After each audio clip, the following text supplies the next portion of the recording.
Assalamualaikum warahmatullahi wabarakatuh. Kali ini penulis ingin bahas soal mereka yang membela satu merek, entah itu oli, entah itu sepeda motor. Ya memang tiap orang punya kecenderungan seperti itu. Ya seperti halnya penulis lah ya. Penulis itu merasakan suatu kekaguman yang luar biasa ketika pertama mengenal oli Valvoline XLD botol kaleng. Karena selama nyoba-nyoba oli, jarang sekali ada oli yang seawet, bisa halus lama, bisa licin lama gitu ya. Saat itu penulis juga belum melakukan review oli seperti sekarang. Kalau seperti sekarang kan pertama mesin dinyalakan gimana, sesudah 1 kilo gimana, sesudah 10 kilo gimana, sesudah 20 kilo gimana. Zaman dulu nggak gitu. Tapi zaman dulu mikirnya halusnya lama, oli apa gitu ya. Ya terus kemudian penulis mania ke Valvoline XLD botol kaleng. Penulis anggap oli yang luar biasa untuk motor bebek dan untuk motor matic. Walau sebelumnya penulis itu juga sudah pernah kenal ya Castrol GPS, oli sintetik tapi yang harganya cukup terjangkau, karena saat itu harganya cuma 50% lebih mahal ya. 50% lebih mahal, tapi masa pakainya berlipat-lipat.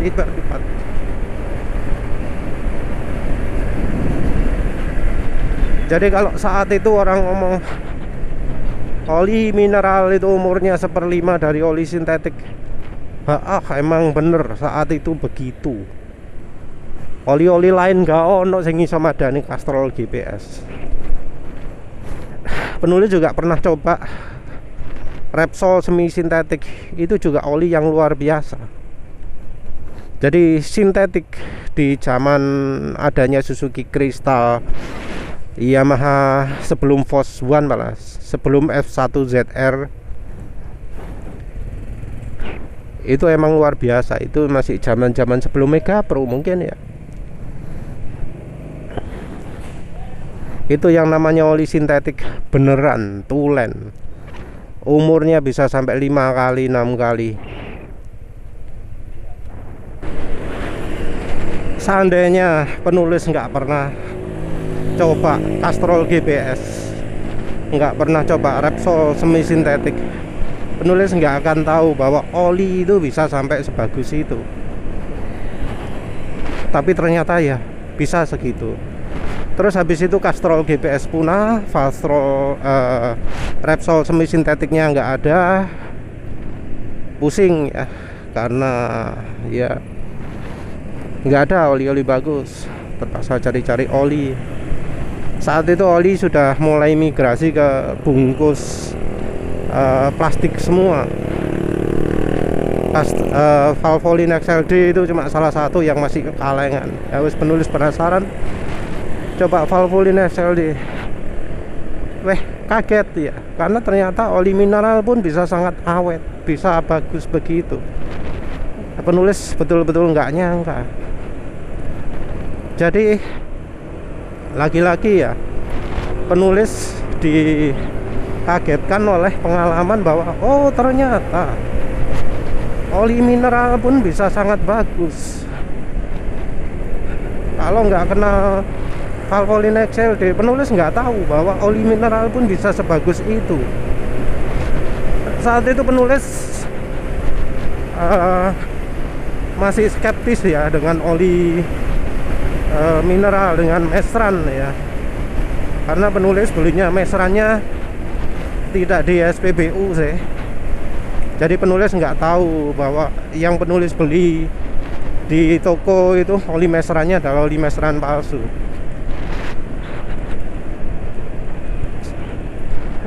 Valvoline XLD jadi salah satu oli yang wah ternyata sangat sip.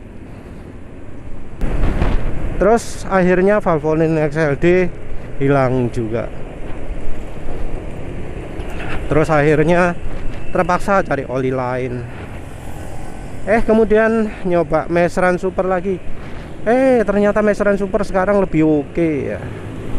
Karena ternyata yang sebelumnya penulis beli palsu, terus akhirnya dapat yang asli, lumayan juga.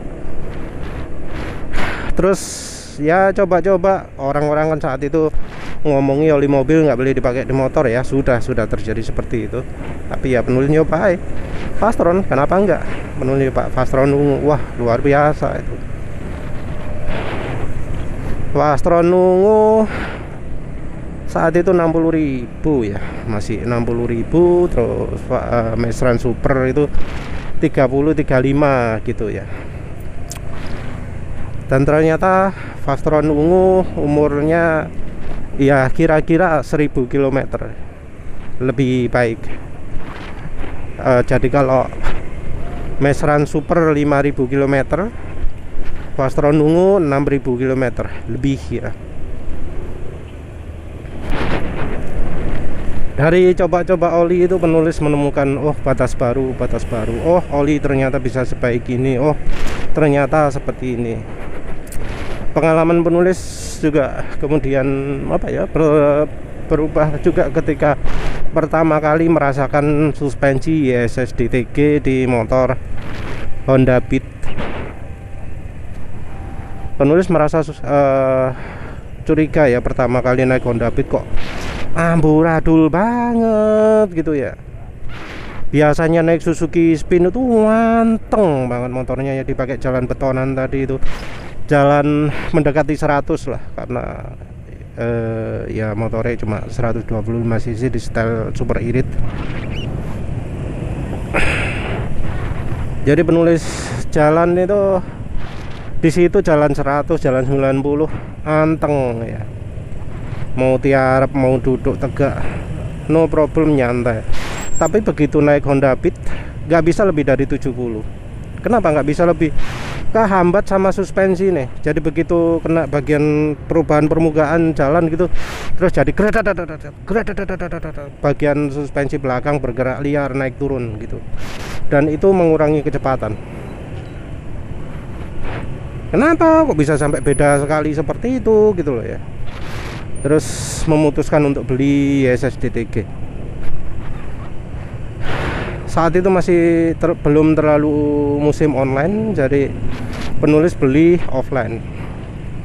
Beli offline ISS DTG harga 500.000. Sebelumnya juga penulis sudah pernah nyoba servis suspensi.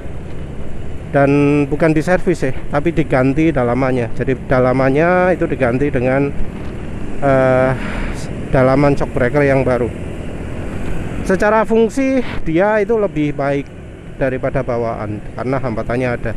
Tapi secara desain karena sama dengan bawaan, akhirnya jadi bawa masalah. Karena jalannya penulis lewat itu sering berubah-berubah kondisi jalannya. Begitu suspensinya dibikin genah ya, cairannya bekerja sempurna, hambatannya bekerja sempurna, maka yang terjadi adalah suspensi itu makin lama makin pendek.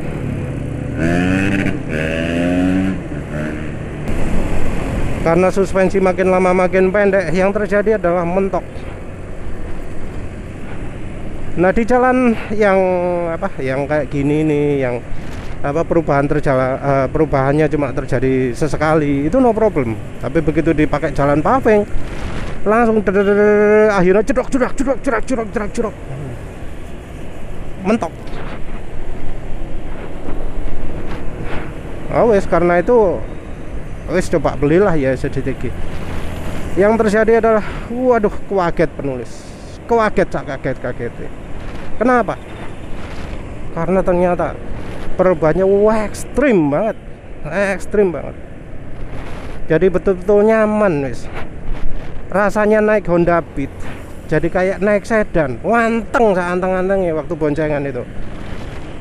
Pertama kali merasakan, wah enak banget. 500.000 gak rugi. Saat itu kalau online mungkin harganya 300.000 ya. Harganya ISS D3. Kalau sekarang mungkin 350. Wanteng seanteng-antengnya. Bener-bener kayak sedan wis. Saat itu suspensi depan juga masih oke ya, jadi masih nyaman karena suspensi depan itu yang bawaan jarang membawa masalah. Yang masalah besar itu adalah suspensi belakang. Tapi dari situ penulis belajar betapa perbedaan antara suspensi merek Jepang ya dengan suspensi aftermarket merek Thailand. Ya tapi sayangnya ya di ISS D3 itu kalau untuk Honda Vario atau model-model selain dari Honda Beat itu pernya terlalu keras ya, banyak orang yang mengeluh terlalu keras.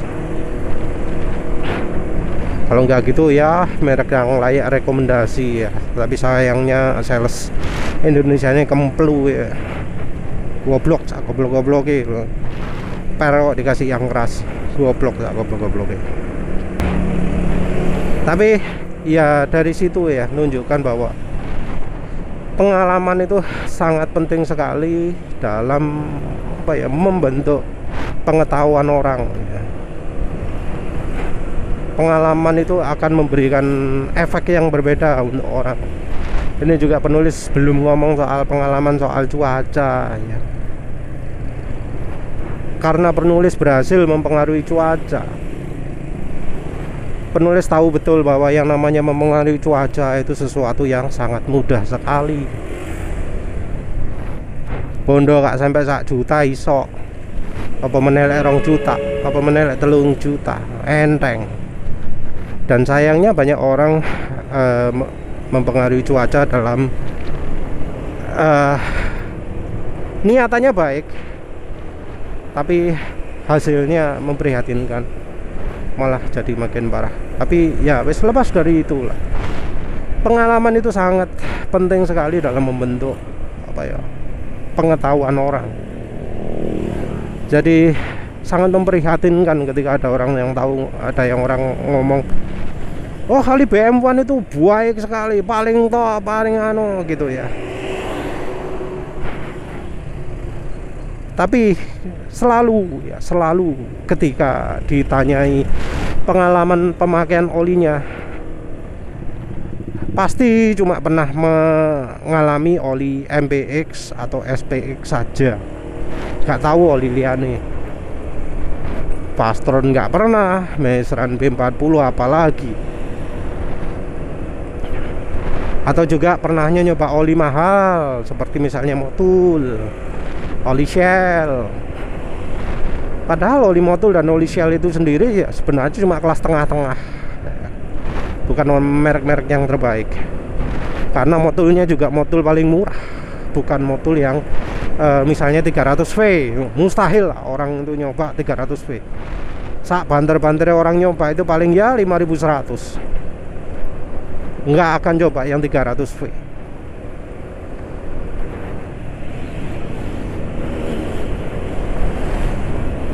Dan orang itu kadang merasa dibatasi oleh pengetahuannya juga. Jadi mereka menolak untuk misalnya nyoba oli selain oli Jaso MA, menolak untuk coba oli selain oli Jaso MB. Kenapa? Ya karena menurut pengetahuan dia, pakai oli selain peruntukannya bisa merusak. Dia nggak tahu merusaknya karena apa. Dia nggak tahu yang bikin merusak oli itu apa. Dan ketika ia ternyata kemudian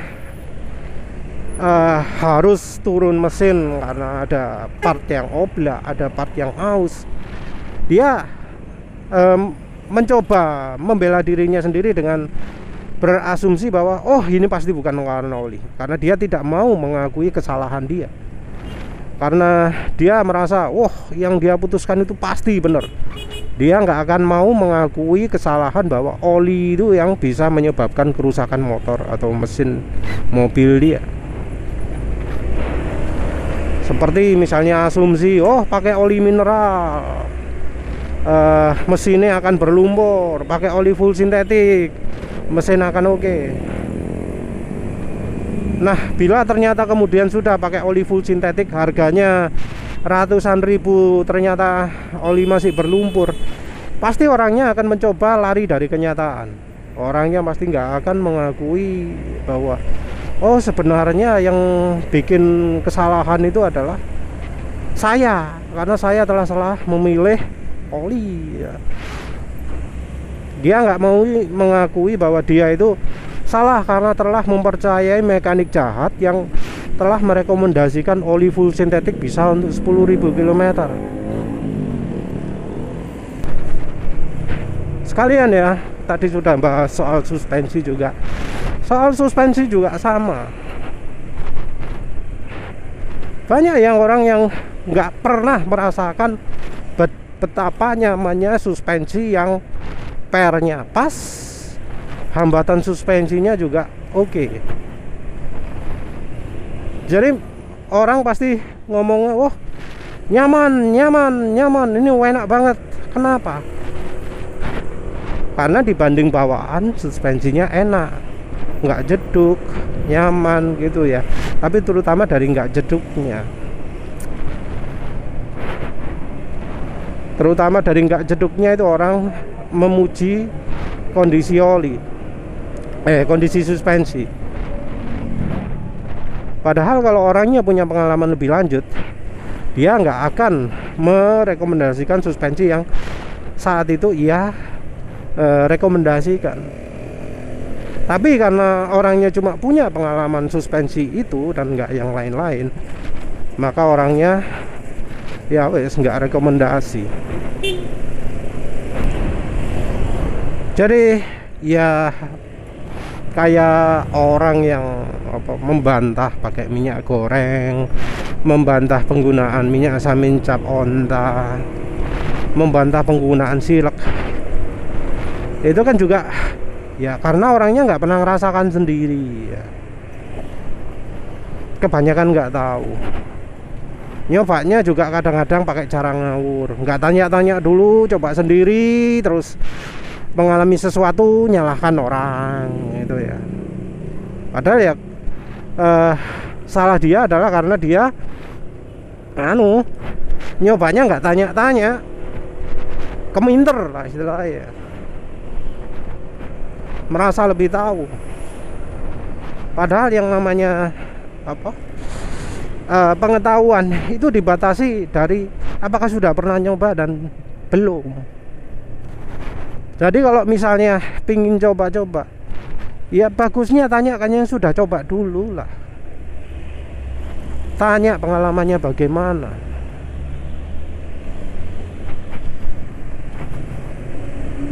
Ada baiknya tanya. Kalau misalnya soal oli ya, menganggap BM1 itu yang terbaik, Extend itu terbaik. Terus ada orang ngomong, oh oli ini terbaik, lebih bagus daripada X1, daripada BM1 atau Extend. Ya cobalah. Kalau memang bener bagus kan enak, bisa nemui misalnya lebih murah, lebih awet, lebih halus. Apabila kemudian ternyata salah, ya tinggal kritisi habis-habisan, hancurkan orang yang ngomong salah itu, etrek-etrek, viralkan dan seterusnya. Tapi yang penting coba dulu. Begitu juga kalau mau mengkritisi soal minyak goreng, soal minyak samin cap onta, mau mengkritisi soal silek lah ya, harus coba dulu. Karena ya bisa jadi misalnya, oh ternyata pakai silek nggak cocok, tapi ya ternyata jadi tahu bahwa motor saya ini cocoknya daknya dilepas nih. Kalau dilepas lebih oke nih, tenaga bisa lebih keluar. Nah itu kan ya mantap. Oh iya, mungkin satu lagi ya yang relevan dengan keadaan saat ini itu adalah soal servis ya. Ada kan orang-orang yang apa jenengnya ngomong bahwa oh motor itu kalau pengen harus dalam keadaan baik terus itu harus sering diservis, harus rutin servisnya setiap bulan, setiap 2 bulan gitu ya, atau bahkan 2 minggu sekali. Throttle body dibersihkan, CVT dibersihkan.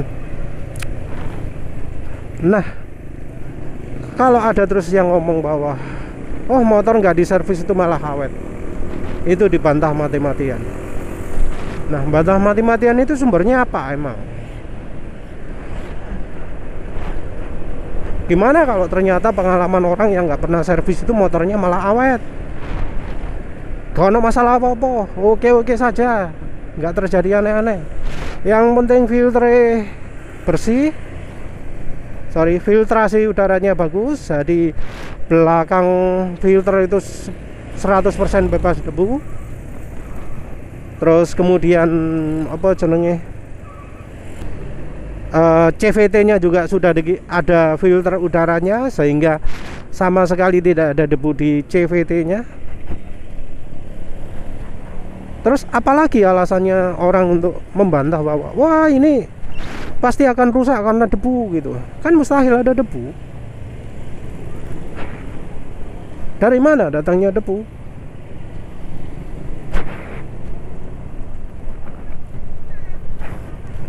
Jadi ya sering itu orang menilai sesuatu berdasarkan pengalamannya sendiri.